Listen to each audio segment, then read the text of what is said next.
नमस्कार मंडळी, तर स्वागत आहे तुमचं रेश्मा कुकिंग अँड ब्लॉग्स या चॅनलवरती। तर आज आपण पारंपरिक झणझणीत झुणक्याची रेसिपी पाहणार आहोत। तर झुणका महाराष्ट्राची प्रसिद्ध अशी डिश आहे बघा, झुणका भाकरी अशी। तर वेळ न घालवता चला रेसिपी पाहू। तर बघा, इथे मी कांदा, टोमॅटो, मिरची, लसूण, कढीपत्ता एवढंच पूर्ण अशी फोडणी देऊन घेतलेलं आहे बघा। आणि इकडे साईडला भाकरी पण बनवून घेतलेल्या आहेत। तर याला आपण पूर्ण असं तेलात मऊ असं करून घेऊत बघा। तेलात पूर्ण मऊ होईपर्यंत आपण याला परतून घेऊत। त्याच्यामध्ये मी मीठ पण टाकलेलं आहे आणि मिरची, हळद सुद्धा टाकलेली आहे। व्यवस्थित मिक्स करून घेऊ आपण त्याला। आणि याच्यामध्ये मी 2 कप इतके असं बेसन टाकून घेतलेलं आहे बघा।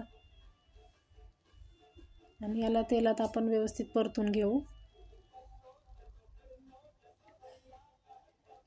खूप चांगलं म्हणजे चवीला खूप भन्नाट असं हे झुणका लागतो बघा। आता आपण याच्यामध्ये ना थोडंसं म्हणजे एकदम कमी असं पाण्याचा शिंतोडा मारून घेऊ। फक्त बेसन आपलं शिजण्या इतकंच ते टाकून घ्यायचं आहे, जास्त पण नाही आहे। आणि इथे मी थोडासा ओवा टाकलेला आहे। व्यवस्थित मिक्स करून घेऊ याला पण।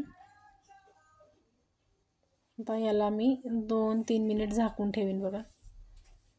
2-3 मिनिटात चांगलं आपलं मस्त असं हे झुणका तयार होतो बघा।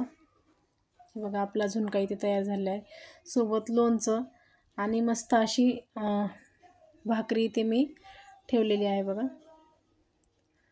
तर कशी वाटली ही झुणक्याची रेसिपी? तुम्हाला आवडली असेल तर लाईक करा, चॅनलला सबस्क्राईब करा आणि शेअर करा। तर या जेवायला मस्तपैकी झुणका भाकरी खायला। खूप छान लागतो बघा हे। तर या जेवायला मस्त। बाय।